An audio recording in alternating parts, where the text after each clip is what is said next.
Halo, selamat siang Mas Halo, Adrian. selamat siang, salam kenal.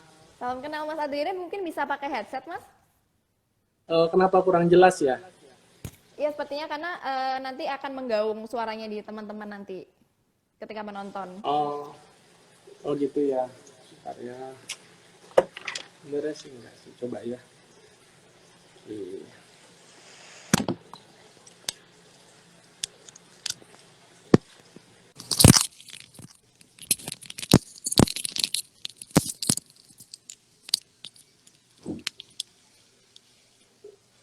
Ya, halo. Halo, Assalamualaikum Mas Adrian. Waalaikumsalam warahmatullahi Iya wabarakatuh. Dengan Mas, siapa nih? perkenalkan saya Dina, moderator Mas Adrian siang ini. Oh ya, halo Dina. Iya, Mas Halo Adrian, juga. apa kabar ini? Alhamdulillah sehat Dina. Dina juga gimana? Alhamdulillah. Alhamdulillah sehat juga. Saya deg-degan nih mau live sama Mas Adrian nih. Nge-hostin host Oh. ini namanya. Enggak lah, santai aja. Kan kita mau ngobrol-ngobrol santai kan? Betul, siang-siang Hmm, gini puasa-puasa panas-panas ya kan. hmm, hmm. Mending kita belajar biar melek ya Mas Adrian ya. Ayo, ayo, ayo. Ayo, ayo banget. Gimana nih kabarnya Mm-mm. Mas Adrian lagi sibuk ngapain aja nih puasa-puasa di rumah aja lagi? Iya, jadi saya di rumah ini udah lebih dari 1 bulan ya, mungkin boleh dibilang dari tanggal 3 Maret, berarti 1,5 bulan sih saya udah working from home. Sebelumnya tadinya kita di kantor tuh split operation seminggu-seminggu, tapi karena situasinya memang makin nggak kondusif, so kita decide untuk kita kerja dari rumah. Ya pasti perlu adaptasi, tapi alhamdulillah ya sudah mulai bisa apa ya menjalankan new normal yang nanti ke depan saya rasa kita juga akan lebih banyak seperti ini.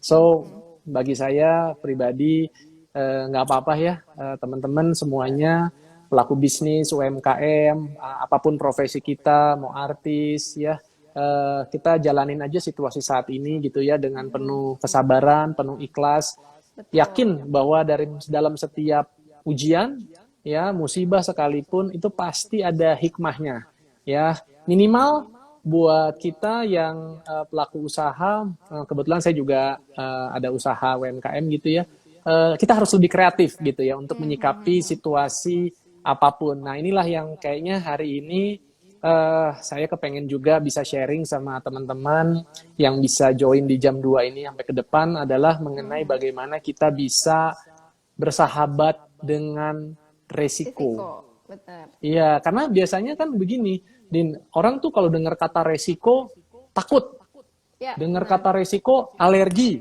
Aduh, saya nggak mau dengar-dengar deh, saya nggak mau deket-deket deh, gitu. Kalau misalnya ditanya investasi, saya kepengen yang untungnya tinggi, tapi nggak ada resikonya. Iya, Wah, iya, iya. seperti itu, ya kan?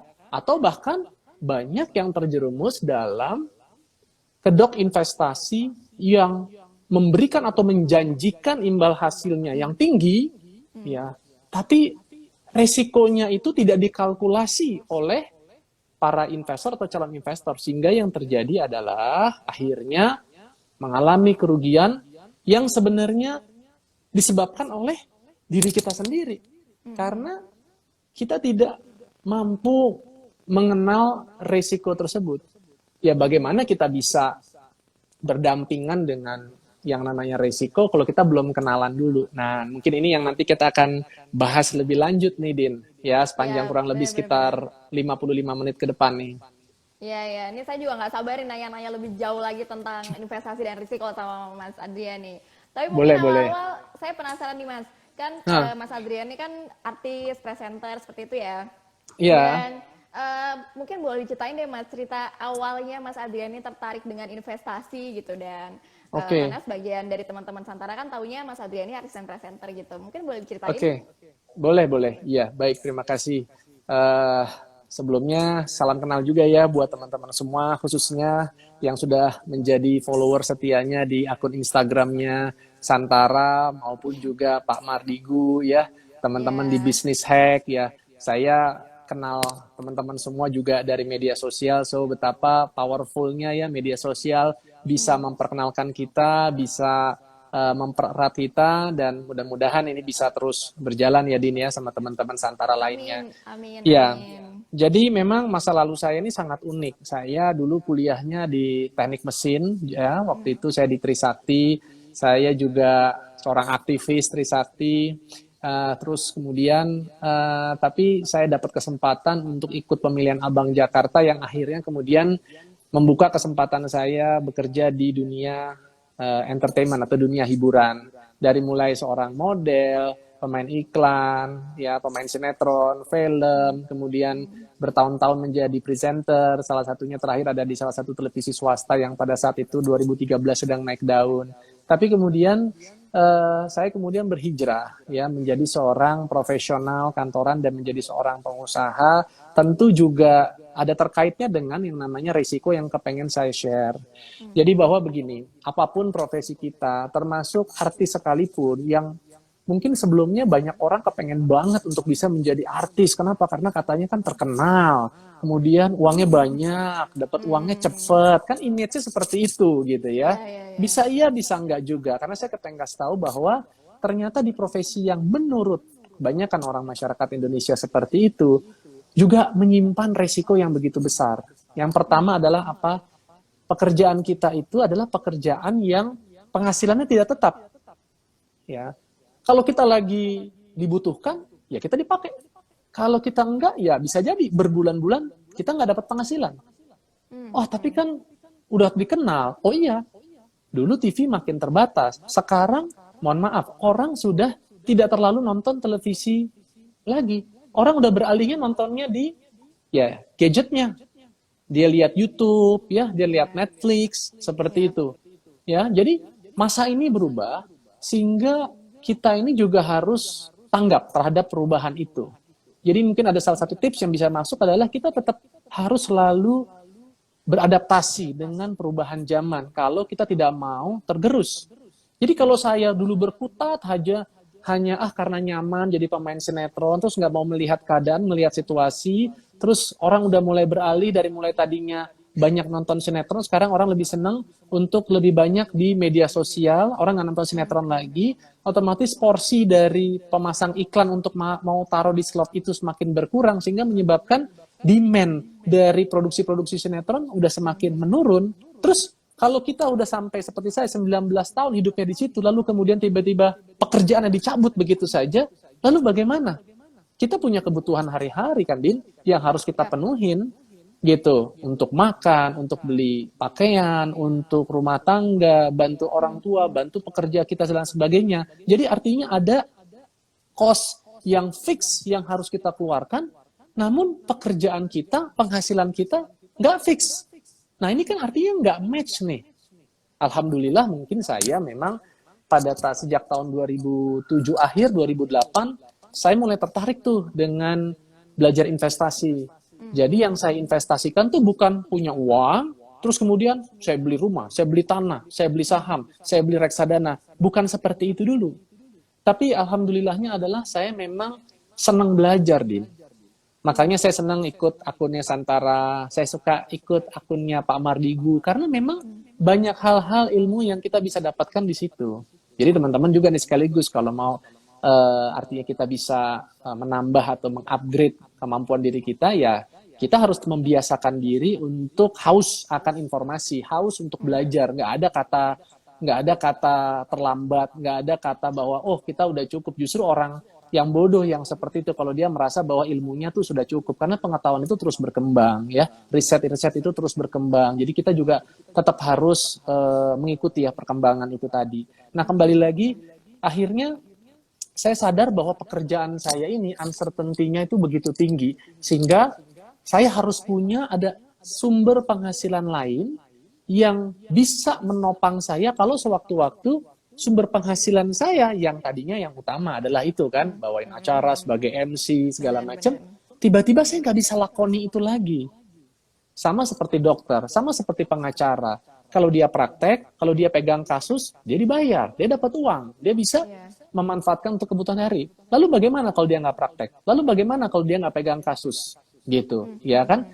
Nah itulah kalau saya pernah baca ada di bukunya Robert T. Kiyosaki ya, salah satu buku yang cukup populer di dunia yang diterjemahkan ke beberapa bahasa, namanya Cash Flow Quadrant, bahwa ada 4 kuadran dalam kehidupan manusia yang dia bisa pilih.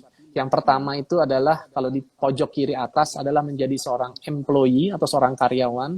Yang kedua di bawah adalah menjadi self-employee, ya seperti kayak artis, kemudian tadi dokter, ya pengacara. Artinya dia mempekerjakan dirinya sendiri, MC seperti itu. Atau kemudian kita berpindah ke kuadran kanan menjadi seorang pebisnis, ya pengusaha. Ya, artinya kita bisa membuat usaha, kita bisa tunjuk katakanlah CEO-nya atau siapa yang orang bisa diamanahkan begitu profesional, kita tinggal mengawasi atau mungkin menjadi komisarisnya aja. Atau kalau enggak yang benar-benar kita lepas tangan dari situ, kita menjadi investor. Ya, kita bisa berinvestasi di sebuah perusahaan atau UMKM yang kita lihat mereka itu sudah memiliki sistem yang mumpuni, profesional, orang-orang yang amanah, kinerjanya juga terus bertumbuh, profitable. Nah, itu kita bisa urun dana di situ. Contohnya seperti Santara, saya juga pelajari beberapa bulan ini ya. Begitu, wah luar biasa nih, Masya Allah banget nih kalau teman-teman bisa berpartisipasi di dalamnya ya. Itu luar biasa. Karena dulu orang tuh berpikir kalau kita mau sukses, kita mau menjadi seorang investor, itu harus punya uang yang banyak dulu gitu kan. Iya, benar-benar. Saya pikir, aduh itu nggak adil banget dong. Saya pengen menjadi investor properti. Come on, sekarang mau cari rumah ratusan juta di Jakarta, pinggiran Jakarta, udah nggak ada, Din. Bener nggak? Iya. Nilainya bisa Benar-benar. sampai miliaran. Ya, terus coba dengan, mohon maaf mungkin di sini banyak teman-teman milenial juga gitu yang katakanlah baru mulai kerja atau baru mulai merintis, penghasilannya misalnya katakanlah sedikit di atas UMR, katakanlah misal 5 juta, 6 juta atau bahkan 7 juta. Kan kita masih ada kebutuhan hari-hari. Sampai kapan kita bisa nabung menyisihkan untuk kita bisa punya rumah misalnya nilai 1M? Benar nggak seperti itu? Nah, jadi kita sangat mengapresiasi buat saya secara pribadi yang sekarang terus mengikuti perkembangan dunia investasi, senang banget gitu ya. Ada kalau di dalam dunia investasi khususnya misalnya dunia investasi pasar modal, itu bisa beli saham ya, kita bisa beli sukuk gitu ya. Sukuk retail juga sekarang ada, bisa dibeli dengan jumlah yang relatif terjangkau, katakanlah 1 juta rupiah ya. Teman-teman juga bisa membeli reksadana bahkan dengan uang 100.000 itu teman-teman udah bisa menjadi seorang investor ya. Ataukah teman-teman yang pengen untuk bisa lebih berkontribusi mendukung sektor yang menjadi penopang ekonomi Indonesia yaitu UMKM, ya contohnya bisa melalui Santara seperti ini ya. Aduh, berapa kali nih saya yang-endorsein Santara nih ya, padahal belum dibayar nih saya nih. Iya, Santara juga bisa mulai dari 100.000 itu Mas Adrian. Oh masa ya? Bisa ya? Bisa. Wah, Kalau itu udah luar turun, biasa. ini ya bisa. Iya, karena kan gini loh teman-teman, kadang kita, ini juga terkait dengan resiko. Banyak yang berpikir, kita jadi pengusaha aja, apa kek kita bikin usaha apa, coffee shop kek, kita mau bikin usaha kuliner lain, ataupun dan lain sebagainya gitu. Karena kan itu adalah yang paling banyak diminati orang ya. Betul gitu, tidak salah, tapi seberapa banyak juga sih sebenarnya yang bertahan, banyak juga yang gagal. Bisnis apapun juga seperti itu, tidak semudah yang kita bayangkan. Tapi tentunya di sini maksudnya kita ini kan memang sudah memiliki kelebihan dan kekurangannya masing-masing. Ada orang yang memang dia tipenya manajerial, ada memang orang ini tipenya dia bisa di frontliner, dia bisa menjadi seorang salesperson, dia bisa menjadi seorang marketers. Ada orang yang memang dia di belakang layar, dia memang lebih ke strategic thinking, dia yang membuat konsep seperti itu. Nah, ini kita bisa berkolaborasi justru seperti ini gitu untuk tadi mengelola resiko itu, karena ada orang yang pada saat dia selama ini bekerjanya sebagai seorang karyawan saja, dia selalu risk averse saja, dia selalu orang yang saya tuh nggak mau gitu, ada resiko sedikit, makanya kenapa saya jadi kerja aja, saya nggak pernah mau usaha ini segala macam, karena ya saya kepengennya yang pasti-pasti aja, padahal dalam hidup ini nggak ada yang pasti teman-teman. Benar. Kita ngomongnya yang paling ekstrim deh mengenai usia ya. Apapun keyakinannya kita tahu bahwa ya semua yang bernyawa itu kan pasti akan mati. Kan begitu. Yang membedakan cuma 3. Pertama, kapan. Yang kedua, di mana. Yang ketiga, dalam keadaan seperti apa nanti kita mau berpulang. Kalau saya, kalau boleh, saya kepengen ya hidupnya panjang. Ya, kemudian saya bisa mendapatkan kebahagiaan dunia akhirat. Yang paling penting kan seperti itu. Terus pengen jadi orang yang bermanfaat, dikenal sebagai orang yang bermanfaat. Makanya saya meluangkan waktu untuk bisa sharing ke teman-teman di Santara dan juga di akun Instagram saya adalah seperti itu. Apalagi ini bulan Ramadan ya, bulan yang banyak keberkahan. Jadi teman-teman juga bisa pasti punya kelebihan apapun ya, bagikan ya, sharing ilmu, knowledge kita, pengalaman kita. Insya Allah nanti ada keberkahan-keberkahan, bisa itu dalam keluarga, bisa itu dalam bisnis kita yang tiba-tiba kok banyak orang pesanan nih seperti ini, padahal saya nggak banyak promo deh seperti itu ya, itu juga bisa ya. Kembali lagi ke mengenai pekerjaan itu, sehingga akhirnya saya dari 2010 saya beranikan tuh Din untuk ambil lisensi-lisensi, dulu namanya Bapepam, Badan Pengawas Pasar Modal, sekarang namanya OJK, untuk menjadi broker dealer, menjadi underwriter. Jadi broker dealer tuh teman-teman yang mungkin belum paham, itu profesi yang membantu para atau calon investor untuk bertransaksi saham. Yang kedua, underwriter adalah untuk membantu mengurusi perusahaan itu untuk bisa listed di Bursa Efek ya, menjadi perusahaan terbuka. Yang ketiga adalah menjadi fund manager ya. Jadi alhamdulillah saya udah punya lisensi-lisensi itu, dan satu-satunya mungkin ya sampai hari ini di Indonesia figur publik yang punya license sebagai seorang fund manager nih, Din. Keren, keren Ya, banget, keren banget, Mas makasih, Adrian. makasih. Terus kemudian akhirnya saya juga saya senang baca, saya senang belajar, saya ambil sertifikasi CFP, makanya kalau kemarin di poster dibikin dari Santara, disertakan tuh Certified Financial Planner. Awalnya saya bukan maksudnya ingin memberikan jasa konsultan buat orang lain, tapi yang terpenting adalah bagaimana saya harus bisa memperbaiki cara saya dalam mengelola uang terlebih dahulu. Bagaimana saya mau bantu orang lain kalau saya sendiri belum mampu untuk memperbaiki keuangan saya. Dan alhamdulillah setelah beberapa tahun ini saya semuanya rapikan, alhamdulillah kehidupannya itu jauh lebih nikmat, jauh lebih terarah. Kalau dulu tuh kayaknya waduh, gerasak-gerusuk. Kayaknya apa aja peluang langsung pengen diambil tanpa mau mengukur resikonya, tanpa tahu tujuannya. Sebenarnya saya beli ini ngapain ya? Sebenarnya saya invest di sini buat apa ya? Katanya kalau mau kaya harus beli ini, kalau ini begini. Iya apa iya atau tidak? Karena tentunya tiap-tiap orang ini kan juga punya profil resikonya sendiri, ya kan? Yang nggak akan pernah bisa disamakan antara saya, antara Dina maupun teman-teman yang lain. Jadi nanti kita penting juga untuk bisa mengenal profil resiko kita. Tapi ya tidak kalah penting adalah kita harus tahu sebenarnya sebelum kita mau berinvestasi itu tujuan kita apa sih? Ya, apa sekedar ikut-ikutan ataukah memang ada sesuatu yang jelas? Kalau bikin tujuan tuh harus jelas dan harus terukur. Misalnya contoh, saya mau berinvestasi ini adalah untuk persiapan masa pensiun saya. Sudah jelas nggak? Lumayan, tapi belum terukur. Kenapa? Kapan emang mau pensiunnya? Mau usia 55, mau 60, atau jangan-jangan pengen pensiun dini 45 tahun. Kalau saya tinggal 2 tahun lagi berarti kalau segitu ya. Tapi gak Nah, kelihatan nih Mas Adrian kayak masih muda banget ini. bisa aja kamu. Nomor sepatumu berapa? Nomor sepatu berapa? Pengen dikirimin ya? Iya. Nah, jadi seperti itu. Jadi, kalau kita bisa membuat tujuan yang jelas dan terukur, ya, nanti kemudian kita masuk ke tahun kedua. Kita harus membuat apa nih untuk supaya tujuan itu bisa tercapai? Berarti kita harus punya plan. Kita harus punya rencana. Oke? Udah punya tujuan, udah punya rencana, tapi nggak ketemu nih. Jadi harus ada apa? Harus ada sistemnya, harus ada implementasinya. Nah, dengan cara apa? Misalnya dengan berinvestasi, atau dengan membuka bisnis, atau dengan misalnya kita mau bekerja saja sebagai profesional, contoh seperti itu. Silahkan saja. Ya, itu harus dipersiapkan matang-matang. Kalau kita bisa, itu gini, pernah dengar bahwa orang yang sudah suka membuat rencana aja seringkali tidak berjalan sesuai rencana. Iya, Gitu. apalagi nggak punya rencana. Apalagi orang yang nggak punya rencana sama sekali. Gitu loh. Saya termasuk orang yang nggak setuju tuh dengan yang namanya spekulasi. Ya, ini saya nggak ngomongin mengenai halal ataupun haram ya, judi atau bukan. Tapi saya segala hal yang ibaratnya tidak kita ketahui resikonya, tidak bisa kita kelola, tidak bisa kita manage, itu artinya kita sudah terjerumus atau masuk dalam kubangan spekulasi.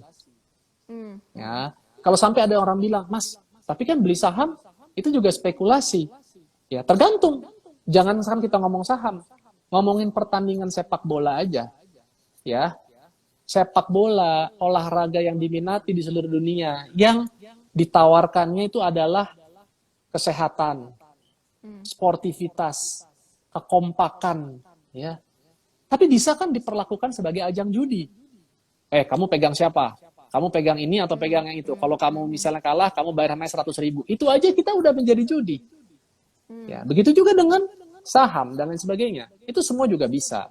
Dan alhamdulillah kalau saham bagi teman-teman mungkin masih yang ragu, ada fatwanya ya, fatwa MUI nomor 80 yang menyatakan bahwa perdagangan saham itu bukan judi. Nanti teman-teman bisa silahkan saja sesuaikan dengan keimanan teman-teman dan keyakinan. Misalnya, saya sudah hijrah Mas, saya ingin membeli saham-saham yang sesuai dengan syariat agama Islam. Oh ya udah silahkan, sudah ada kok, ada daftar efek syariahnya. Dan saya sampaikan lebih banyak ya saham-saham di Indonesia ini yang masuk dalam kategori syariah ketimbang yang tidak. Jadi teman-teman nggak perlu ada kekhawatiran. Nah, tapi nanti tergantung saham apa dan sebagainya, nanti kita akan masuk lagi ke pembahasan yang berikutnya. Tapi intinya saya mau memberikan satu gambaran bahwa apapun kehidupan kita, kita selalu membawa resiko ya dalam kehidupan kita. Tadi resiko kita bicara dulu mengenai usia. Sekarang kita mulai masuk nih dalam resiko berinvestasi. Ya, banyak orang kalau tadi saya udah mention mengenai saham, kok Mas Adrian berani sih malah mainnya saham bukan ke properti aja yang udah lebih jelas ada fisiknya. Itu kan properti kalau misalnya kita diamin aja, itu pasti harganya naik. Ayo kita bedah sama-sama. Ya, kita bicara dulu mulai dari yang properti dulu deh. Ya, walaupun saya punya ada beberapa aset properti, tapi jujur saya juga mau sampaikan. Coba kita lihat aja situasi saat ini, di mana bukan hanya Indonesia, tapi seluruh dunia kita diuji dengan yang namanya wabah pandemi COVID-19. Di mana kita diharuskan untuk lebih banyak stay at home, working at home, mengurangi mobilitas, ya kemudian orang-orang yang tadinya mungkin menjadi penyewa dari apartemen-apartemen saya, semuanya pada pulang ke negaranya masing-masing, sehingga saya tidak ada yang menyewa. Dan pada saat sebelumnya ini juga saya juga mengalami risiko. Kenapa?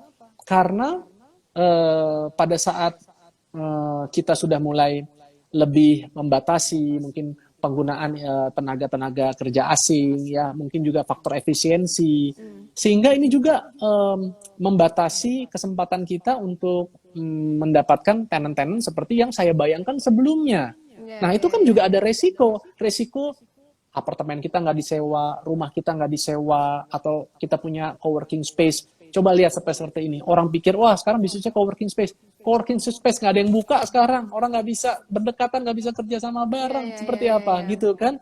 Jadi pasti juga ada tantangan-tantangan di masing-masing. Tapi kalau kita lihat, apakah itu harus memberikan sebuah justifikasi kepada diri kita untuk kemudian akhirnya bilang bahwa, oh iya ya, berarti investasi properti itu nggak bagus. Ya tergantung, kalau kita ngomongnya mungkin 5 tahun lalu, itu masih bagus banget. Harganya lagi gila-gilaan banget. 1 tahun bisa naik rata-rata 15-20%. Ya kan? Nah, tapi apakah itu bisa berlangsung setiap saat? Tentu tidak. Ya, kita juga lihat lagi. Misalnya tadi yang saya sebut adalah mengenai saham. Betul, banyak orang-orang kaya dunia itu yang sukses karena mereka memiliki saham. Memiliki saham caranya bisa macam-macam. Ya, yang pertama bisa dengan cara trading, atau kedua caranya adalah diinvestasikan. Ya, kalau trading artinya teman-teman bukan menjadi seorang investor, teman-teman murni menjadi seorang trader. Trader itu nggak peduli kadang itu barangnya itu apa, dia hanya melihat ini bisa menguntungkan atau tidak. Ya, dia mengambil kesempatan, dia mengambil momentum gitu. Dan kalau kita tidak memiliki ilmu yang memadai, hati-hati jatuhnya tadi ke unsur yang namanya spekulasi. Saran dari saya, kalau teman-teman senangnya spekulasi, jangan di saham deh. Ya, mendingan teman-teman main aja lah itu ke Time Zone, ke Amazon sama anak-anak gitu kan. Pakai uang kita namanya main-main. Jadi kalau habis pun mau 100-200 ribu nggak apa-apa. Karena memang uang main-main. Tapi kalau untuk di saham, untuk teman-teman berusaha, bikin usaha apapun gitu, jangan main-main. Itu hasil jerih payah kita selama ini dari 9 to 5 atau bahkan kadang 9 to 9. Itu ada isinya apa? Ada doa dari istri kita, doa suami kita, doa anak-anak kita, doa orang tua kita. Yang kemudian secara cerdas, kita jadikan itu sebagai, main aja. Iya gitu, main saham. Wajar makanya kenapa lebih banyak orang yang gagal ketimbang orang yang berhasil. Karena mereka tuh dari awal udah salah mindsetnya, Din. Main. Kalau namanya main, saya nggak mau jadikan itu sebagai mainan. Makanya alhamdulillah dengan situasi apapun, jujur kalau ditanya, memang Mas Adrian sebagai seorang investor saham nggak mengalami kerugian. Rugi ada saat ini banyak, mungkin puluhan persen seperti itu. Tapi apakah itu harusnya membuat saya nggak bisa tersenyum seperti ini? Apa itu membenarkan saya untuk kemudian saya harus stres, saya harus buntutnya lebih parah, menjadi sakit karena orang stres daya tahan tubuhnya lemah, yang ada nanti bisa kena penyakit, kan seperti itu. Nah, saya nggak mau. Jadi saya harus selalu berusaha untuk mengelola segala hal yang bisa dalam kendali saya. Untuk sesuatu hal yang berada dalam atau di luar kendali kita, nggak usah dijadikan hal yang memusingkan kita. Nanti kita malah beban sendiri. Contoh kebijakan, contoh misalnya masalah PSBB ini harus terapkan atau tidak, lockdown atau tidak. Oke, mungkin kalau kita adalah sebagai seorang yang pengkritisi, contoh seperti kayak Bosman seperti itu, memang beliau adalah orang yang layak untuk bisa melakukan hal seperti itu karena beliau mengerti ilmunya, beliau memang cinta NKRI seperti kita semua juga pasti cinta, tapi artinya beliau adalah orang yang kompeten dan punya kapasitas di situ. Tapi mohon maaf kalau kita misalnya hanya seorang netizen yang kemudian hanya iseng terus ngelihat ada di komen siapa terus ikutan nyeblak komen untuk hal-hal yang nggak perlu, bahkan mungkin nanti akan menimbulkan satu hal-hal yang malah tidak bermanfaat. Ngapain? Lebih baik ya kita bisa sharing hal seperti ini sesuai dengan keilmuan kita. Apa yang kita bisa berikan buat orang lain dan juga minimal kita bisa berkontribusi untuk Indonesia mulai saat ini dan ke depannya. Nah, kembali lagi tadi kalau mengenai kita boleh ngomong mengenai saham yang juga yang sifatnya tadi orang bilang ada spekulasi. Teman-teman, kalau teman-teman tertarik untuk berinvestasi di saham, ya, karena kenapa saya lebih mengarahkan investasi? Karena orang-orang sukses dunia, kita lihat Warren Buffett, kita lihat juga pengusaha top dunia lah, seperti siapa ya, atau Indonesia, Pak Hairul Tanjung, ya, kemudian misalnya Budi Hartono lah, gitu ya, mereka itu konglomerat itu karena bukan kerjanya main saham, bukan kerjanya trading saham di laptop tektok beli pagi jual sore beli siang buat ini, nggak begitu. Mereka punya perusahaannya yang mereka kelola, tapi mereka mereka punya ownership di situ. Ya, terlepas apakah mereka sebagai pengendalinya ataukah tidak, tapi ya tentu akan lebih luar biasa kalau kita memang sebagai orang di dalamnya ya, karena kita yang benar-benar tahu sepak terjangnya, bagaimana bisnis yang sedang dijalanin, tantangannya termasuk mungkin kebaikan-kebaikan yang sedang akan dihadapi, itu pasti akan lebih cepat aksesnya untuk mendapatkan itu. So kembali lagi adalah teman-teman jangan sekali-kali ya untuk teman-teman bertransaksi saham. Kalau teman-teman nggak punya 3 hal, yang pertama teman-teman nggak punya ilmunya, ya, alias tadi cuma sekedar ikut-ikutan, cuma sekedar ditelepon sama teman, sama mungkin dulu adik kelas, sekarang akhirnya dia kerjanya adalah di perusahaan sekuritas, broker saham, terus kemudian, bro gue sekarang di sini segala macam, mengatasnamakan alma mater, kolega lah, bantu ini apa segala macam, enggak, kalau bantu ada rezeki kasih aja uang, mendingan seperti itu, bukan, ya deh gue kelola aja uang lo, kita nggak kenal dia punya pengalaman apa, track recordnya seperti apa, seperti itu, jangan. Jadi seperti itu ya, teman-teman harus kuasai ilmunya. Nah, kuasai ilmunya ini, kalau memang kita kayak contoh saya awalnya bukan backgroundnya seorang ekonom, saya bukan mengambil kuliah di bidang ekonomi, tapi itu tidak menyurutkan semangat dan niat saya adalah untuk terus belajar. Jadi investasi saya pertama tuh, saya tadi belum sampaikan, adalah apa? Saya beli buku-buku, ya, hampir semua buku yang ada di Gramedia tahun 2008 sampai 2011 itu saya belanjain semua. Pokoknya yang terkait dengan saham, obligasi, perusahaan, bisnis, itu saya senang banget saya belajar. Karena waktu itu sambil syuting kan saya punya banyak waktu luang tuh untuk saya bisa baca buku, saya belajar. Jadi saya benar-benar orang bilang ya otodidak gitu loh. Nah, tapi tentunya perlu pembuktian. Makanya saya akhirnya waktu itu memberanikan diri bikin artikel, bikin tulisan-tulisan yang alhamdulillah dimuat di beberapa surat kabar yang diedarkan nasional seperti di Kontan, Bisnis Indonesia, di Kompas. Terus akhirnya ya menjadi perhatian dari para pelaku investasi gitu. Jadi dari perbankan, dari manajer investasi, dari perusahaan sekuritas. Ya mulailah dilirik sampai akhirnya tahun 2016 saya dihubungi oleh sebuah manajer investasi swasta, salah satu yang terbesar, mungkin kalau per hari ini saya bisa katakan itu top 4 ya terbesar pengelola dana di Indonesia, asal Inggris yang usianya udah lebih dari 2 abad.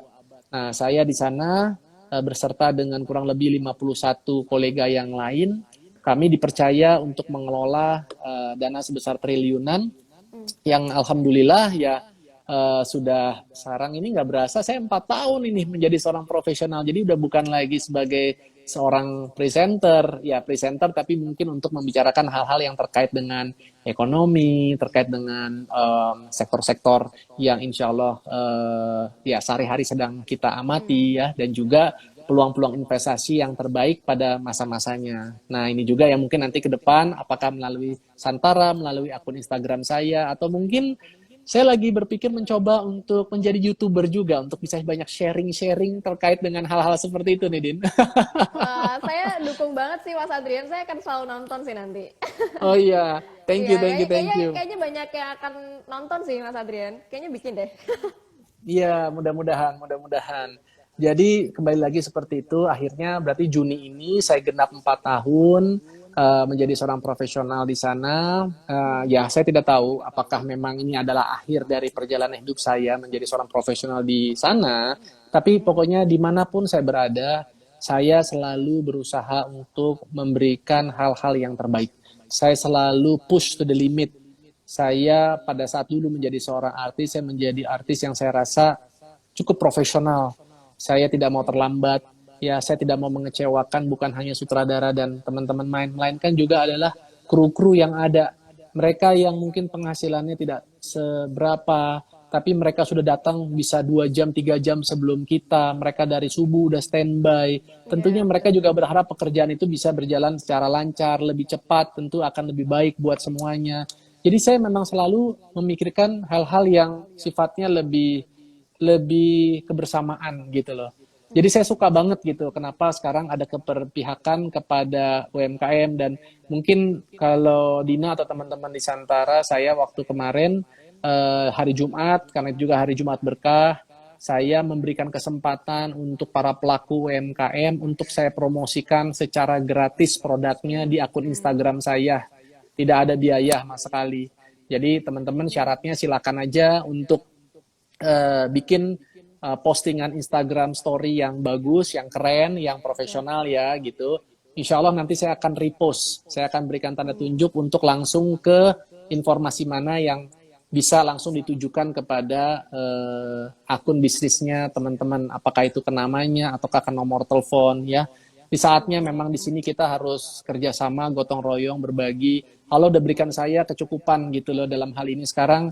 This is the moment for me to pay back gitu ya. Salah satunya saya bisa mensupport dalam hal-hal seperti ini.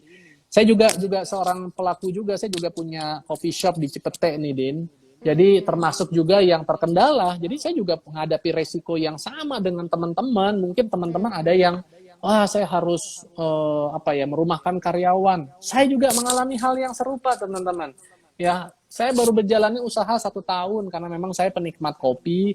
Saya dengan sahabat saya Ricky Harun, kita bikin namanya Alkal Coffee ya di Cipete Dalam. Alhamdulillah itu cukup viral juga dan cukup berjalan baik. Namun situasi saat ini tidak memungkinkan untuk kita bisa menjalankan usaha di sana, sehingga kita harus tutup sementara sampai batas waktu yang tidak ditentukan. Jadi saya harus rumahkan barista saya harus rumahkan pekerja-pekerja yang lain. Sesuatu yang berat ya, bahwasanya mungkin kita tetap bisa membantu ya mereka secara finansial, tapi secara penjualan atau sales itu tidak mendatangkan artinya profitabilitas buat usaha ini saat ini. So, sebagai seorang pengusaha kita juga dituntut untuk bagaimana mengelola resikonya juga secara cepat. harus tanggap terhadap situasi seperti ini. Kalau memang merumahkan karyawan adalah satu langkah yang paling baik, walaupun mungkin tidak ideal, ya kita harus kita lakukan.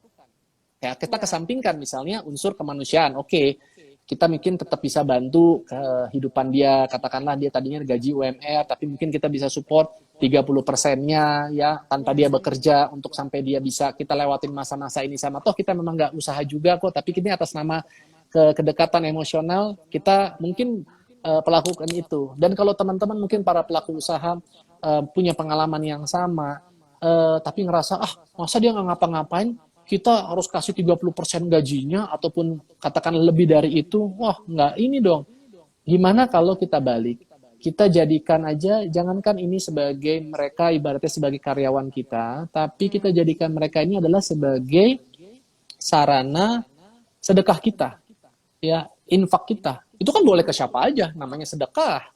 Ya kan beda kalau namanya zakat kan teman-teman, itu udah ada asnafnya, ada 8 tuh ya, fakir miskin bla bla segala macam. Tapi kalau sedekah kita boleh ke orang-orang terdekat kita, asisten rumah tangga kita boleh ke orang tua kita, bahkan ke istri kita, ke anak-anak kita, termasuk ke karyawan kita. Saat ini mereka ya mungkin sangat-sangat membutuhkan bantuan kita. Sekarang ya udah kamu usaha aja dulu. Ya usaha juga perlu modal. Mereka juga gaji bulanan dari kita jangan-jangan habis hanya cukup sekedar buat bayar ininya dia, kehidupan, bayar kos-kosan segala macam. Boro-boro kita mau suruh usaha, benar nggak?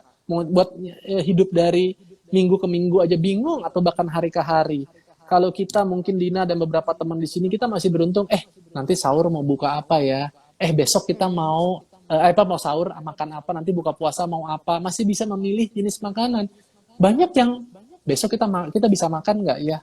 Kan seperti itu. Ya, jadi ayolah kita momen-momen ini kita perbanyak aja untuk kita muhasabah, kita evaluasi, kita bersedekah ya.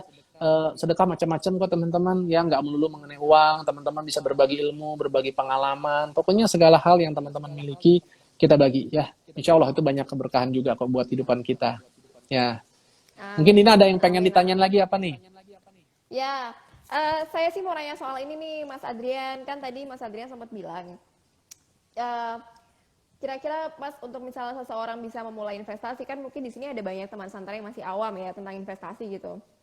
Kira-kira di usia berapa atau di penghasilan berapa deh seseorang itu harus mulai bisa berinvestasi, dan apa yang harus ditanyakan ke diri mereka sebelum mereka berinvestasi untuk bisa menemukan profil risiko mereka masing-masing. Ini nih saya penasaran banget tentang profil risiko ini nih Mas. Oke.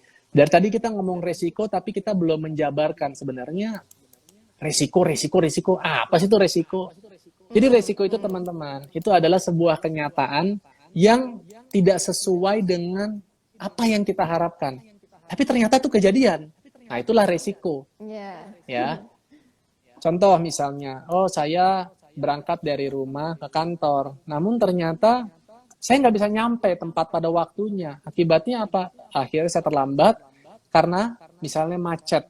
Ya udah, saya mengalami resiko tersebut. Mungkin bisa ya diomelin atasan atau disebelin sama kolega-kolega gitu. Tapi saya tahu nggak resiko itu? Tahu lah, apalagi saya tinggal di Jakarta, Jabodetabek ya, itu syarat banget dengan macet. Kita bicara ini sebelum wabah pandemi ini ya teman-teman ya, katakanlah 2 bulan 3 bulan lalu, seperti itu. Tapi saya kan juga punya kemampuan untuk mengelola resiko itu. Dengan cara apa? Dengan cara berangkat lebih awal, gunakan transportasi juga yang relatif lebih aman, ya kan?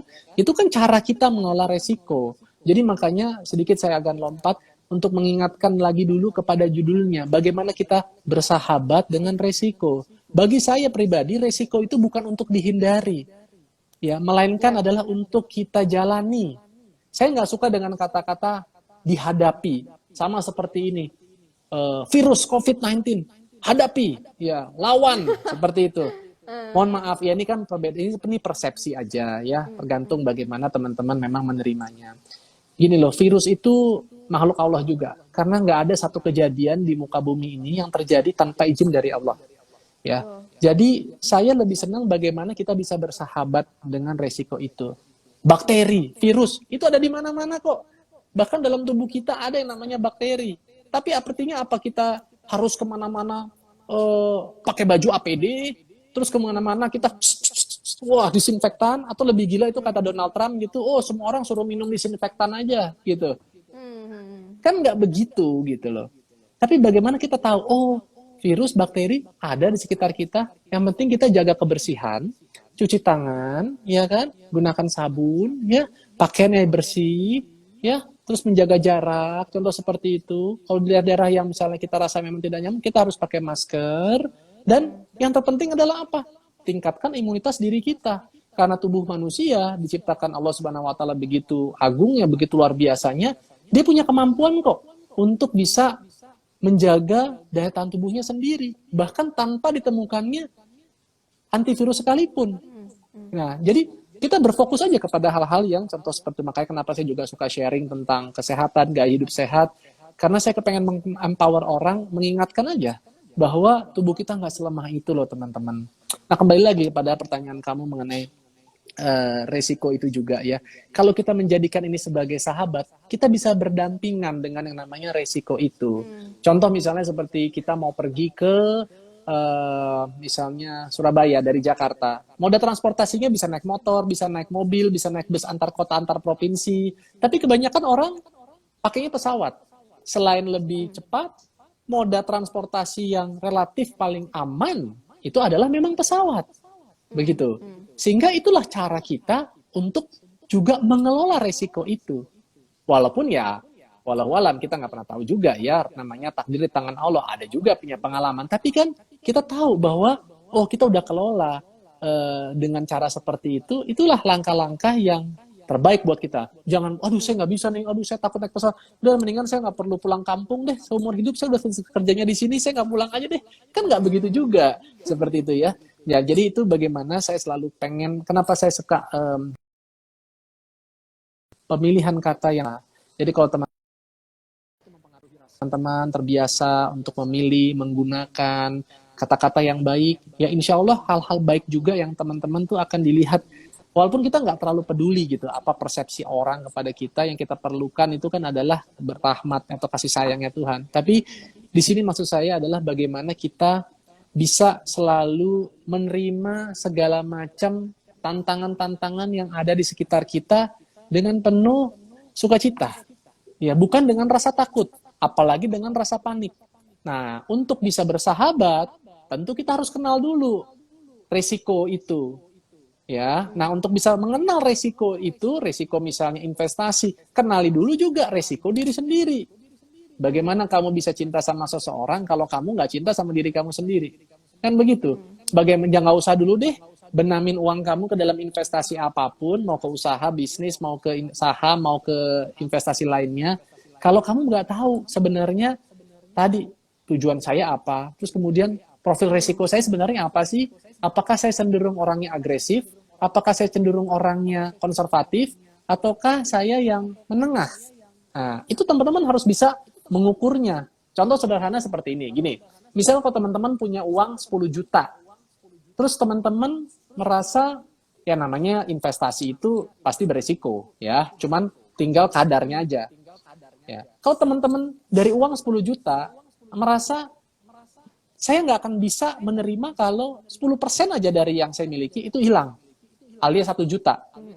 Saran dari saya, teman-teman jangan sentuhlah itu yang namanya investasi saham. Kalau enggak teman-teman nanti akan stres. Karena ternyata, 10% saja teman-teman tidak mampu loh untuk bisa melihat kerugian itu. Yang walaupun kerugian itu pun sebenarnya belum tentu kerugian yang benar-benar kita alami. Alias masih berupa unrealized loss nih, Din. Jadi, teman-teman, kalau kembali lagi contohnya misalnya ke saham, ke pendapatan tetap ya, itu sukuk, obligasi retail ataupun sukuk retail dan lain sebagainya, itu bisa jadi harganya naik turun juga, tapi selama teman-teman tidak melakukan eksekusi, tidak menjualnya, teman-teman sebenarnya tidak mengalami kerugian apa-apa, gitu. Jadi kalau kita tahu bahwa saya investasi ini adalah untuk 10 tahun lagi kok, 5 tahun lagi, apa yang terjadi sekarang, mau lagi minus 15% kek, 10% kek, atau bahkan lebih, itu nggak akan mempengaruhi saya. Apalagi saya tahu bahwa uang yang saya gunakan untuk saya investasikan itu bukanlah uang sehari-hari saya. Bukan untuk anak istri saya makan, bukan untuk si kakak kuliah, bukan untuk ini adalah uang zakat mal saya tahunan yang harus saya sisihkan di bulan Ramadan. Nggak seperti itu. Jadi makanya kenapa ya saya fine-fine aja. Kalau ditanya aset saya menurun nggak? Menurun puluhan persen, nilainya wah, besar banget. Tapi kalau kita lihat itu juga dialami kok oleh investor-investor kakap dunia, Jeff Bezos, Mark Zuckerberg, ya, kemudian orang-orang yang pemilik usaha-usaha yang terdampak dengan situasi pandemi global seperti ini. Ya it's okay. Akan berbeda kalau misalnya semua orang mengalami kebaikan, terus kita doang sendirian nih misalnya yang boncos. Jangan-jangan ada kesalahan dari cara kita berinvestasi yang perlu kita kaji atau kita evaluasi sama-sama.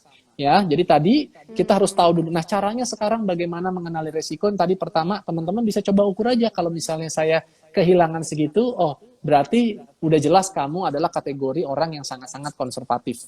Kalau udah tahu kita adalah orang konservatif, ya sudah, berinvestasilah ke dalam instrumen yang cenderung konservatif. Kalau saya bilang di pasar modal, apa aja sih? Ya contohnya ya teman-teman bisa membeli produk pasar uang. Seperti misalnya reksadana pasar uang, ya. Atau misalnya teman-teman, saya ya udahlah, walaupun ini bukan, ya ini debatable, ada yang bilang ini bukan, yang bilang ini instrumen perbankan, depositokan sajalah. Ya ini terlepas tadi ya saya kesampingkan apakah ini mau konvensional atau yang syariah, tapi silakan deposito aja. Selama investasi atau hasilnya itu masih lebih baik daripada kenaikan harga-harga atau yang kita sebut dengan nama inflasi, ya tentu itu adalah masih baik adanya. Dan alhamdulillah bahwa inflasi di negara kita ini kan relatif rendah ya, masih di kisaran 3% di bawah. Ya 2009 itu sekitar 2,7, mungkin nanti di tahun ini ada sedikit kenaikan, tapi masih saya optimistis di bawah 5%. So kalau dalam 1 tahun teman-teman bisa berinvestasi apapun yang imbal hasilnya di atas dari 5%, cakep. Ya. Jadi teman-teman tinggal melihat itu aja, ya. Kemudian kalau misalnya teman-teman di sini adalah orang yang jangankan itu, kalau misal ditanya, kalau kamu sampai kehilangan 50% dari aset yang kamu investasikan, kamu siap nggak? Saya siap. Sudah jelas kamu adalah orang yang agresif. Kamu sangat layak untuk berinvestasi saham. Ya, sesuai dengan filosofinya, berinvestasi saham itu adalah untuk di jangka panjang. Kalau dari apa yang saya pelajari dan saya memang sudah alami, panjang itu adalah ya. Jadi kalau teman-teman orientasinya hanya buat 1 tahun aja, saran saya teman-teman itu belum menjadi seorang investor. Ya sama teman-teman mau bikin usaha, nanti teman-teman rata-rata usaha baru memperlihatkan hasil itu mungkin setelah 1 atau 2 tahun. Termasuk yang kuliner juga apa seperti itu. Kan awalnya teman-teman harus beli barang modal dulu, beli kompor ya, kemudian mungkin harus sewa tempat usaha, sewa dapur, beli dandang, beli apa ini ya, kemudian packagingnya yang baik, kemudian promosi dulu, bangun image dulu, bangun brand dulu, contoh seperti itu kan takes time ya. Jadi jangan pernah mau segala sesuatu tuh semua serba instan ya. Nah kedua, kalau teman-teman kayaknya saya gini loh mas, saya sih bisa menerima resiko, tapi kayaknya jangan sampai dalam-dalam banget. Mungkin teman-teman masuk dalam kategori yang menengah. Saya tuh kepengen punya penghasilan, nggak apa-apa deh, walaupun tidak terlalu besar, tapi kayaknya saya butuh yang rutin tiap bulan. Nah, mungkin teman-teman atau per 3 bulan, teman-teman cocok menjadi seorang investor di fixed income yang pendapatan tetap. Teman-teman tadi bisa beli sukuk, ya, teman-teman bisa beli obligasi yang memang itu dibayarkannya imbal hasilnya rutin. Ada yang tiap bulan, ada yang tiap 3 bulan, ada yang per 6 bulan, tergantung memang perjanjian di awalnya tuh seperti apa ya, itu bisa teman-teman pilih. Atau tadi kalau teman-teman saya tuh nggak butuh imbal hasil bulanannya, saya itu nanti mau melihat kalau sudah 5 tahun atau 10 tahun ke depan. Atau misalnya teman-teman saya investasi ini saya cuma pengen berharap dividennya aja. Nah teman-teman mungkin bisa beli saham. Teman-teman nggak peduli, teman-teman cuma yakin ini perusahaannya nggak bakal mati punya nih. Ini perusahaan dari puluhan tahun lalu, ini saya udah tahu ada. Saya lihat di sekitar saya, ini perusahaan ada, produknya saya pakai sehari-hari. Mau ada namanya wabah apapun, ini pasti masih terus dibeli sama orang. Silakan teman-teman bisa membeli, ada sebuah investasi yang sederhana, teman-teman disiplin pegang di sana, teman-teman mungkin hidup dari dividennya saja kalau itu cukup. Kenapa memang saya suka di saham, salah satunya ya kalau untuk yang berupa paper aset, karena memberikan kesempatan dua hal. Yang pertama adalah dari capital gain, ya kenaikan dari harga pada saat kita membeli. Yang kedua adalah dari dividennya. Jadi selama kita tercatat sebagai seorang investornya, kita mempunyai hak juga untuk mendapatkan bagi hasil. Makanya di sini teman-teman harus punya ilmu yang memadai tadi untuk mengetahui, oh mana ya perusahaan itu masuk kategori yang profesional, yang amanah, yang manajemennya bagus, ya seperti itu. Kedua, tadi saya agak sedikit lihat, kalau teman-teman berinvestasi saham, selain punya ilmu, teman-teman punya informasi nggak terhadap perusahaan tersebut? Ya, hati-hati. Kalau di luar negeri itu bisa hukumannya berat. Kalau namanya insider information, informasi orang dalam, ya kita bisa mendapatkan keuntungan ya dari informasi yang sifatnya tidak publik.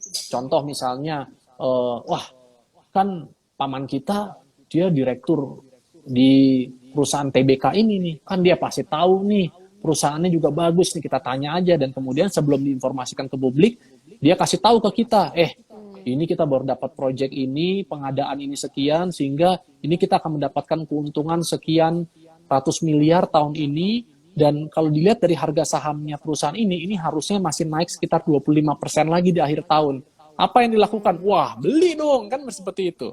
Tapi itu masuk dalam kategori insider information. Dan memang di negara kita masih belum segitu ketatnya. Ya, penegakan hukumnya masih belum segitu juga seperti kayak di luar negeri, tapi kita harus mendukung asas law enforcement yang bagus ya, supaya bagaimana menciptakan iklim tuh yang jauh lebih wajar, yang teratur, yang efisien ya, dan lebih transparan. Yang ketiga ya Din, itu adalah punya waktu atau tidak. Nah, kalau kamu nggak punya waktu, janganlah itu, udah deh trading saham seperti itu. Yang ada nanti kamu stres, beli, kayaknya kemarin naik, begitu kita buka laptop lagi, ya ampun, kok udah drop aja sampai sekian dalam nih, kok saya nggak tahu sih, ya kamu nggak mantau, kamu nggak amati, kemarin bilangnya mau jadi trader, terus akhirnya udah nyangkut, duitnya udah turun 20%, enggak, saya investor, ya kan, investor tapi maksudnya sering terjadi, udah gitu yang dia bilang investor tuh adalah di perusahaan yang diinvestasikan itu, perusahaan-perurusahaan yang ya abal-abal, perusahaan-perusahaan yang sebenarnya orang sering bilang gitu ya, saham-saham gorengan, saham-saham lapis 3 yang kita nggak tahu, tiba-tiba mati suri, hidup. Wah, ini ada apa nih? Ada euforia ikut-ikutan.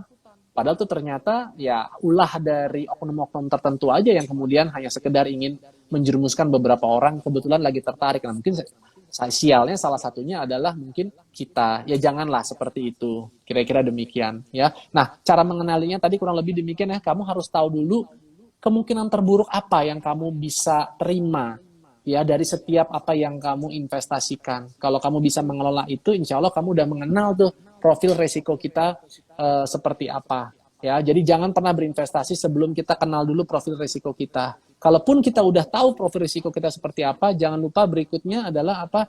Teman-teman harus untuk menyiapkan kemana nih kita mau berinvestasi. Ada banyak pilihan tadi, dan kendalinya adalah diri kita. Jangan ikut-ikutan, jangan juga hanya apa kata teman, jangan karena kasihan, kita yang memegang kendali atas pilihan investasi itu. Ya. Terus kemudian yang ketiga adalah, yang terakhir, teman-teman harus melakukan aksi. Kesuksesan itu didapat bukan karena diimpikan, bukan karena dicita-citakan, melainkan dilaksanakan. Ya, jadi percuma udah banyak belajar, udah banyak ikut akunnya Santara, ikut akun Instagram saya, udah termotivasi, udah belajar gitu, terus kemudian belajar melulu, kapan take actionnya? Ya, sami mawon. Jadi semua itu mudah-mudahan bisa bermanfaat buat teman-teman. Wow, ini sangat-sangat insightful nih Mas Adrian, dan saya juga nggak sabar buat mencari tahu apa sih profil risiko saya ini. Oh iya, Din, ini kan kita 1 jam biasanya suka mati. Saya nggak keberatan loh kalau misalnya sekiranya nanti jam 2 dia keputus, kita mau sambung lagi, itu juga nggak apa-apa, silakan aja. Saya masih ada waktu kok sampai 2:30 kok sebenarnya. Oh, oke, oke, oke, baik-baik Mas. Ini juga biasanya Instagram bakal kayak berapa detik remaining itu, ntar saya kabarin kalau udah. Iya, nggak apa-apa. Ya. Nanti saya Ini bisa saya akses lagi. Ya, oke. Saya baru dapat kabar nih Mas Adrian dapat salam dari Pak Mardigu. Waalaikumsalam warahmatullahi wabarakatuh, Bosman. Siap. Siap. Waalaikumsalam.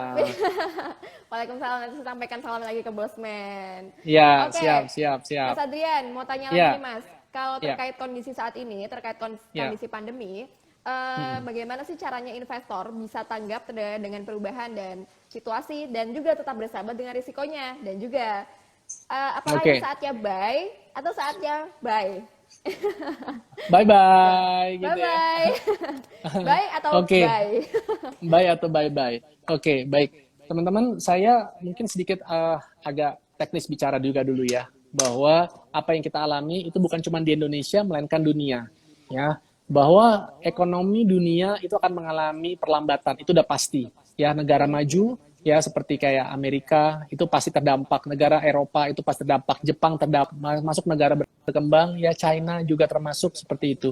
Dan ini bukan waktu yang sebentar, ini akan mengalami waktu yang cukup panjang, so kita berada dalam situasi yang bukan sprint, melainkan kita harus maraton. Jadi tidak ada kata terlambat untuk kita nanti melakukan satu action, tapi saya rasa mungkin keberhati-hatian.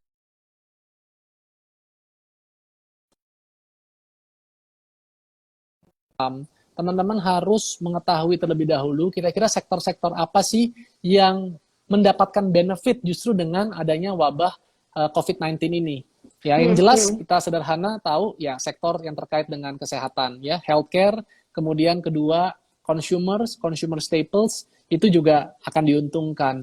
Kemudian sektor telekomunikasi, orang banyak working from home, ya banyak penggunaan data, komunikasi, voice segala macam ya, itu seperti itu. Tapi kalau sektor-sektor terkait kayak properti, sektor terkait infrastruktur, ya kita tahu ya itu dialokasikan anggarannya adalah untuk mungkin kartu prakerja, membantu mereka-mereka yang terdampak seperti itu. Jadi teman-teman harus berhati-hati juga kalau membeli saham-saham yang justru malah tidak diuntungkan dengan situasi saat ini gitu ya. Terus kemudian yang berikutnya adalah teman-teman kita bisa melihat lagi selain mengenai sektor, ini mengenai pandemik ini ya.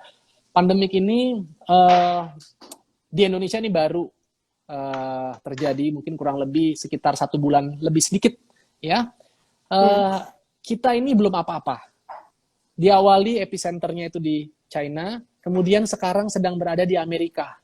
Ya, jangan sampai epicentrumnya ini pindah, justru malah ke negara yang padat penduduknya seperti Indonesia dan juga India. Kalau kita tidak mampu melakukan tindakan antisipasi atau menganggap remeh ataupun juga mungkin kurang tegas. Nah, ini juga akan bisa berdampak kepada investasi yang kita tanamkan, apa yang kita belanjakan, apa yang kita beli, termasuk kita yang justru baru mau mulai merintis usaha di saat-saat seperti ini. So, must be careful. Ya, kalau di negara lain ini mungkin sudah lebih dahulu 2 bulan, minimal aja kita penyelesaiannya akan terlambat 2 bulan. So, kalau misalnya kita bisa berharap bahwa peaknya atau puncaknya di negara lain akan dialami di akhir Mei nanti gitu. So, Indonesia mungkin baru di akhir Juli, itu peaknya. Kemudian akan terjadi penurunan, mungkin it takes like kurang lebih sekitar 3 bulanan ke depan. Nah, dampak secara ekonominya tidak secepat itu. Akan sampai di 2021. So, tadi saya bilang, walaupun memang ini sekarang ini sudah banyak perusahaan-perusahaan yang harganya relatif murah, ya, atau kita sebut under value, valuasinya menarik, tapi apakah masih ada potensi untuk turun? Ya, walau alam. Potensi itu selalu ada, ya, baik naik maupun turun. Tapi, jujur saya sampaikan karena saya mengamati data dari hari ke hari, contoh yang memang masih membanjiri instrumen investasi Indonesia itu kan banyak dimotorinya oleh asing. Asing itu belum masuk ke negara kita. Justru yang ada mereka keluar terus dari negara kita, gitu.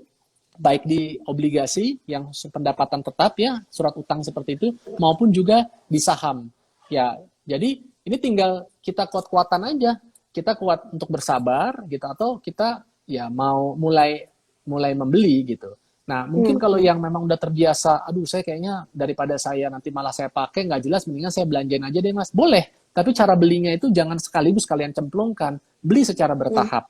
Ya, nah itu teman-teman jangan dengar kata orang, lebih baik pas saya teman-teman belajar, cari tahu kalau misalnya perbankan yang dilihat apa, kalau misal sektor ini yang dilihat apa. Biasanya parameternya itu adalah PER teman-teman, price earning ratio. Kalau misalnya kalau kita bicara saham tuh IHSG, indeks harga saham gabungan. Itu ditransaksikannya kan selama ini kurang lebih sekitar 15 kali. Nah, saat ini IHSG kita ada di kisaran 10 kali, Din. Berarti dibilang murah nggak? Murah. Tapi bisa nggak untuk lebih murah lagi? Bisa. Karena waktu pas krisis tahun 2008, itu 1 digit, cuma 8 kali. Ya saya tentunya tidak berharap ya harus sampai serendah itu gitu. Tapi mungkin saja itu terjadi. Makanya tadi jangan pernah gunakan uang yang kita gunakan buat kebutuhan hari-hari, ya. Terus kedua, kalau cara kita membeli itu adalah dengan cara bertahap. Ya, kalau ada orang bilang misalnya, ya udah deh, saya mau sisihkan sebagian dari gaji saya 10-15% atau 20% untuk saya mau investasi. Misalnya mau di saham kayak mau beli reksadana, silahkan. Boleh seperti itu. Jadi teman-teman akan terus dapat nilai yang rata-rata. Kalau dapat yang nilai rata-rata kan insya Allah dengan situasi sekarang yang udah seperti ini, teman-teman pada saat nanti suatu hari marketnya rebound, teman-teman udah langsung tuh dapat ininya, kebaikannya. Justru berbanding terbalik dengan orang yang dia pernah investasi, kemudian tidak mengambil tindakan apa-apa, tidak cut loss juga, dia diamin aja, sekarang udah tergerus katakanlah 25-30%, terus kemudian dia tidak punya amunisi lagi untuk dia investasikan. Pada saat naik, ternyata ya dia cuma kembali modal aja, waktu terus terlewati, tapi dia tidak, artinya dia kehilangan momentum di saat-saat lagi harga murah seperti ini. Betul, tadi ada yang bilang tuh dari Luis, Maderdo, dollar cost averaging. Kalau di Indonesia mungkin sebutnya rupiah cost averaging ya. Ngomong-ngomong kita nih nggak ini ya, nggak keputus ya? Belum sih mas ini. Oh ya, alhamdulillah. Kita terusin dulu aja. Siap-siap, baik juga ya itu si Instagramnya sama kita. Oke, so next tadi seperti itu. Jadi strateginya adalah kalau teman-teman memang gatel nih, aduh saya kepengen banget mas, ini kan saya dengar udah murah banget nih harga saham-saham blue chip nih misalnya udah murah, pengen beli gitu. Ya boleh, tapi caranya tadi seperti saya seperti itu. Tapi kalau ditanya, kalau Mas Adrian seperti apa? Ya, saya kembali lagi, saya ini bicara atas nama pribadi, tidak atas nama instansi manapun, saya tidak mewakili apapun atas nama seorang Adrian Maulana. Ya, teman-teman, saya tidak suka menangkap pisau yang sedang jatuh. Karena pisau yang sedang jatuh, ya itu spekulasi juga. Kalau saya bisa tangkap seperti ini, set, wah jago banget nih, yang saya tangkap gagangnya, bukan bagian yang tajamnya, makanya tangan saya nggak berdarah. Tapi kalau saya nggak jago nangkepnya, yang kepegang bagian tajamnya, aduh, yang ada tangan berdarah-darah. Jadi kalau saya yang buat awam seperti apa? Biar aja pisaunya jatuh dulu. Sampai udah jatuh, baru kita ambil. Kita tinggal gunakan, kita manfaatkan. Itu jauh lebih aman, jauh lebih selamat. Nah begitu juga. Biar aja market ini mau jatuh dulu sampai seperti apa, ya. Nanti biasanya dia akan konsolidasi dulu, lama seperti itu. Begitu dia mulai sesaat naik, baru kita akan beli. Jadi kalau buat saya, dalam ini sebenarnya apapun lah ya, bukan cuman di pasar modal. Lihat usaha juga seperti itu. Beli sesuatu yang baru mulai tren, baru mulai naik gitu, baru mulai diminati, dan segera jual atau segera tinggalkan pada saat dia sudah mulai jenuh. Sudah mulai mengalami kerugian, sudah mulai jenuh, sudah mulai ditinggalkan, sudah mulai nggak menarik, contoh seperti itu. Ya, salah satunya adalah teman-teman juga bisa, kalau gitu, kalau pengen usaha, nih kita saya kan coba ini bicara general ya, Din ya, artinya bukan hanya untuk investor saham, tapi mungkin teman-teman yang pengen berusaha, pelaku bisnis, yang lagi, wah semangat seperti itu, teman-teman juga demikian. Jadi jangan terlambat untuk membaca peluang, selalu tanggap alert gitu ya, melihat situasi, karena dalam situasi seburuk apapun pasti selalu ada peluang. Contoh seperti ini, bukan kita senang di atas penderitaan wabah COVID-19 ini, tapi kita lihat dengan stay at home, working from home, ya kita artinya mobilitas terbatas, kita lebih sering untuk makan di rumah, ya, nggak lagi makan di restoran. Sebagai pelaku usaha, ya kalau yang sudah punya usaha, tinggal pivot aja. Oke, kalau gitu kita tutup restorannya, kita bikin di dapur, tapi kita jual secara online, bisa. Atau yang mau berusaha, ya sudah, kita usaha, bikin usaha rumahan, ya kan? Terus kemudian apa? Kita misalnya, wah bingung nih memasarkannya seperti apa. Come on, sekarang udah zamannya, udah ada Instagram, udah ada WhatsApp grup, ada Telegram, ya. Hubungin teman berteman, bantu bilang gitu. Apalagi niatnya buat kebaikan. Ya, sekarang orang lagi banyak suka kok untuk saling mensupport satu sama lain, gotong royong. Ya, kita sampaikan, teman-teman mohon maaf, saya sekarang terpaksa memang harus di rumah karena saya termasuk yang di PHK, tapi saya tetap punya semangat kok pengen berjuang. Saya nggak mau pinjam uang teman-teman, tapi saya cuma menawarkan ada produk, saya sama istri saya mau berusaha. Itu keren, ya. Teman-teman ada yang kayak gitu, jangan sungkan teman-teman DM saya, insya Allah saya beli, kayak begitu ya. Jangan Saya, gengsi juga ya. jangan gengsi gitu, tapi juga jangan terbiasa tangan kita begini, ya. Jangan terbiasa tangan kita itu adalah di bawah, tangan kita harus di atas, ya.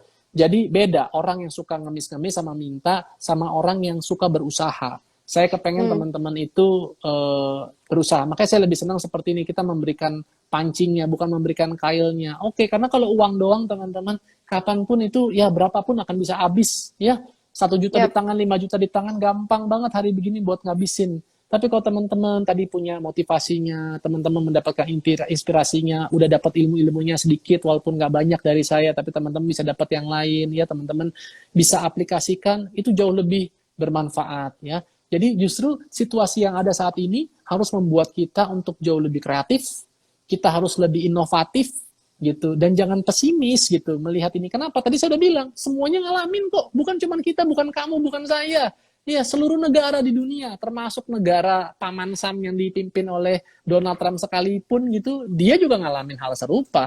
Berapa banyak orang di New York, di New Jersey itu yang meninggal setiap harinya, ribuan orang. Ya, kemudian di sektor apa lagi? Oh, sektor yang katanya paling hits di dunia, sektor perminyakan. Ya, harga minyak dunia amburadul, contoh seperti itu. Ya, yang terkait dengan usaha itu semuanya pada bingung. Siap-siap akan ada terjadi PHK besar-besaran.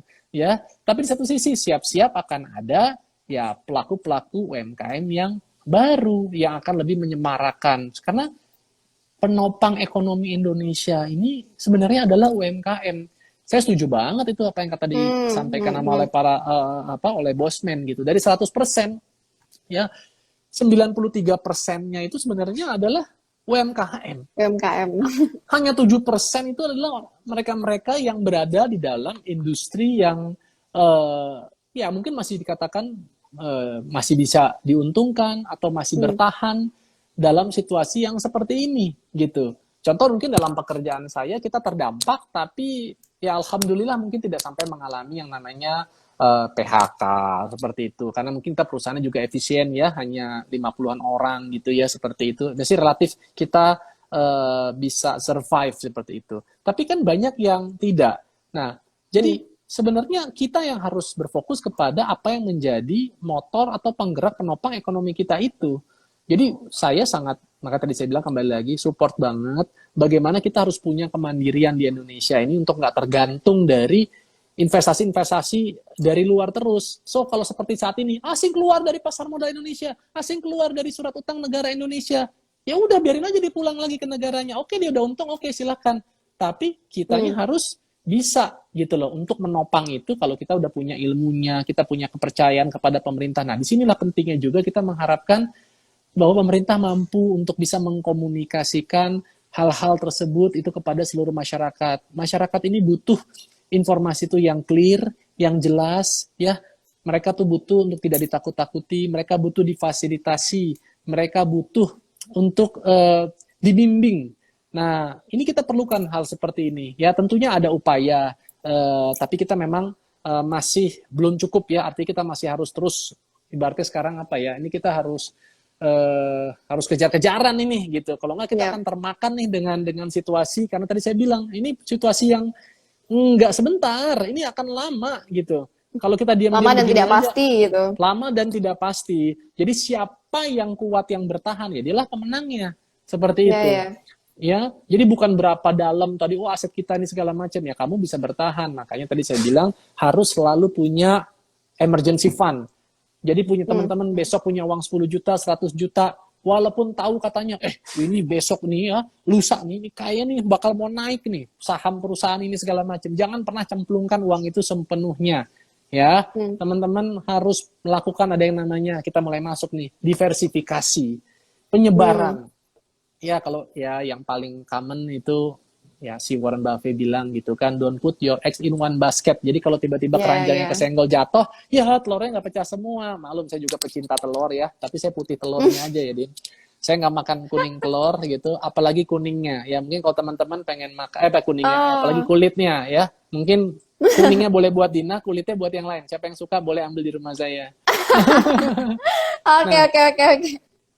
Nah, jadi seperti itu, kita lakukan diversifikasi, penyebaran. Jadi kita harus ada juga mana yang resikonya misalnya sangat konservatif, mana yang resikonya menengah, mana yang resikonya tinggi, yang memang berpotensi untuk bisa memberikan imbal hasil yang tinggi gitu ya. Contoh nih seperti yang saya kan memang hanya mengamati, yang contoh di Santara itu ada UMKM. Ya kita memang nggak tahu nih UMKM-nya, tapi ada pihak yang melakukan screening. Dalam hal ini misalnya Santara gitu. Nama mereka kan juga dilihat ya, dipertanggungjawabkan profesionalisme mereka. Terus kemudian ada yang ditawarkan. Artinya sudah melewati filterasi nih teman-teman. Kita sudah sangat diuntungkan ketimbang kita nggak ngerti baca laporan keuangan, nih perusahaan untung atau rugi, jangan-jangan cuma di make up aja segala macam. Nah, terus kemudian kita bisa berpartisipasi di dalamnya. Tapi juga jangan dengan menggunakan semua uang yang di sana, karena bisa jadi usaha sebaik apapun juga akan mengalami kendala. Misalnya seperti ini, mau usaha sebesar yang namanya kayak apa ya, S Hardware, Unilever, usaha sebesar yang perusahaan-perusahaan tadi saya infrastruktur, ya pada saat misalnya proyeknya lagi nggak jalan, ya udah mau dari mana? Ya mau buat gaji karyawan segala macam. Oh ya terbitkan surat utang. Oh iya seberapa banyak, harus ada limitnya juga. Mau pinjam uang emang semudah itu. Apalagi kalau besok kita belum bankable, usaha belum jalan, belum 2 tahun, belum ada track record keuangan, belum ada data-data yang bisa kita serahkan ke perbankan, boro-boro bisa dapatkan kesempatan untuk ekspansi. Ya contoh seperti itu. Tapi lalu harus bagaimana? Apa kita harus jadinya berdiam diri terus kemudian kita nggak berani mau berusaha? Enggak, banyak hal. Teman-teman bisa, ya kalau punya aset sebagian teman-teman jual, teman-teman coba untuk berusaha. Kedua, teman-teman bisa bermitra ya, mungkin dengan yang punya satu frekuensi, atau teman-teman juga bisa misalnya meminjam, walaupun saya nggak terlalu suka ya kata-kata meminjam, saya suka lebih enak bermitra aja, karena tiap-tiap orang ini pasti punya kelebihannya masing-masing. Mungkin ada satu dia lebihnya dalam hal pengalamannya, ilmunya, yang satu lebih dalam hal permodalan, dalam hal finansialnya. Nah, itu kan bisa kolaborasi. Ya, yang penting tadi kita punya itikat yang baik, frekuensinya sama, transparan, insya Allah itu bisa berjalan. Terus kemudian juga teman-teman bisa untuk di sini mengevaluasi setiap saat kira-kira bisnis apa sih yang memang bisa kita jalankan ya saat ini. Misalnya teman-teman, saya nih dulu Mas Adrian kan biasanya usahanya kue nih di bulan Ramadan nih, tapi ya gimana nih, udah nggak ada lagi kunjung-mengunjung. Ya kue-kuean, kastengels, nastar bakal basi nih kalau saya usaha begini. Ya udah, jangan dipaksakan lah, ya kan, bikinlah kalau gitu makanan-makanan yang berbuka puasa, ya kan, bikin makanan takjil yang seperti itu yang langsung bisa dikonsumsi, ya kan. Kemudian coba berani misalnya kita menghubungi misalnya orang-orang yang juga mensupport nih, misalnya ada public figure, kemudian mereka mau mengendorse. Kalau kita punya rezeki kita bisa membayar, alhamdulillah. Tapi kalau enggak, kita mungkin bisa cari ada yang memang pengen mensupport seperti itu. Wah, luar biasa itu bisa memberikan satu dampak gitu loh buat bisnis kita, ya bisa bersinergi gitu, contoh seperti itu. Atau mungkin kalau gitu supaya bisa sustain, kita mau ajak bisnis bareng aja deh, kita udah punya kemampuannya, kita punya ilmunya, tapi kita nggak punya cara memarketingkannya, kita nggak punya followers. Misalnya Mas Adrian mau nggak ya, Mas, gue nggak bisa gue nggak bisa bayar lu nih Mas, saat ini gue baru, tapi gue kalau bikin makanan ini makanan sehat, kemudian gue yakin banget kalau lo yang promosiin Mas, ini akan bisa laris nih Mas. Misalnya contoh seperti itu. Saya mau berbagi saham aja deh sama Mas Adrian, kira-kira gimana? Contoh seperti itu.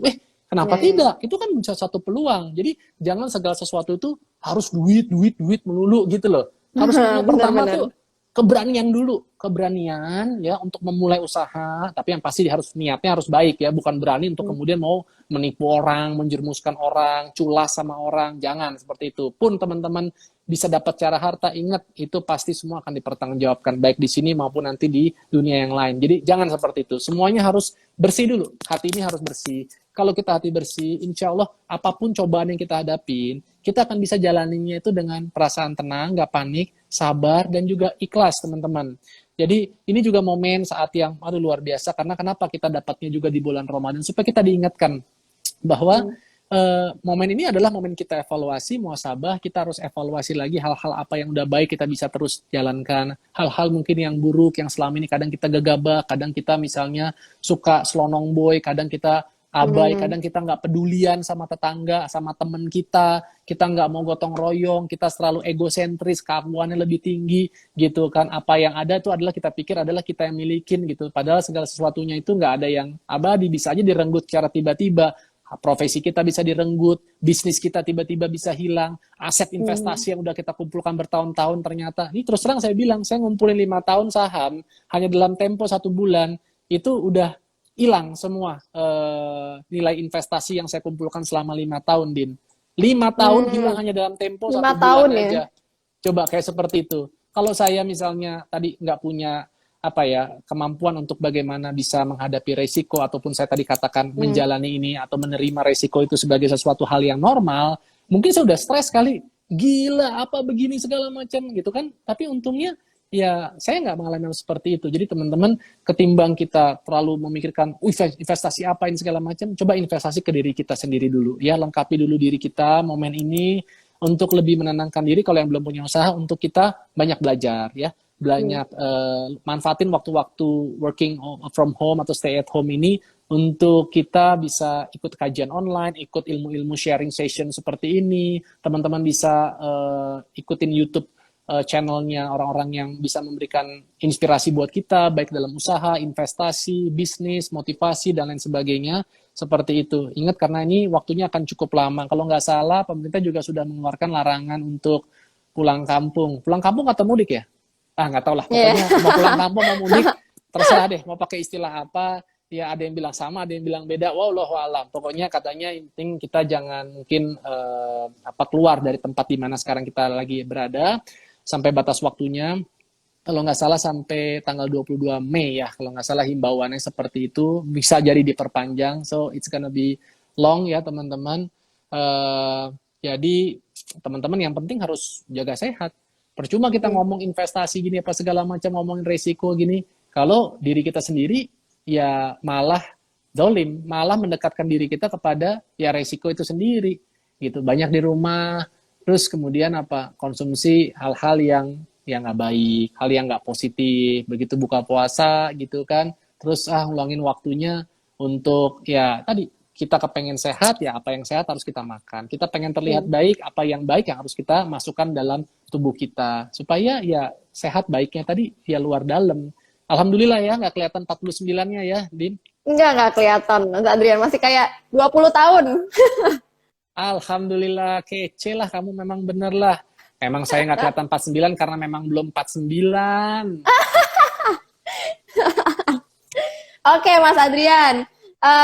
Ini kayaknya kita udah lebih dari 1 jam ya.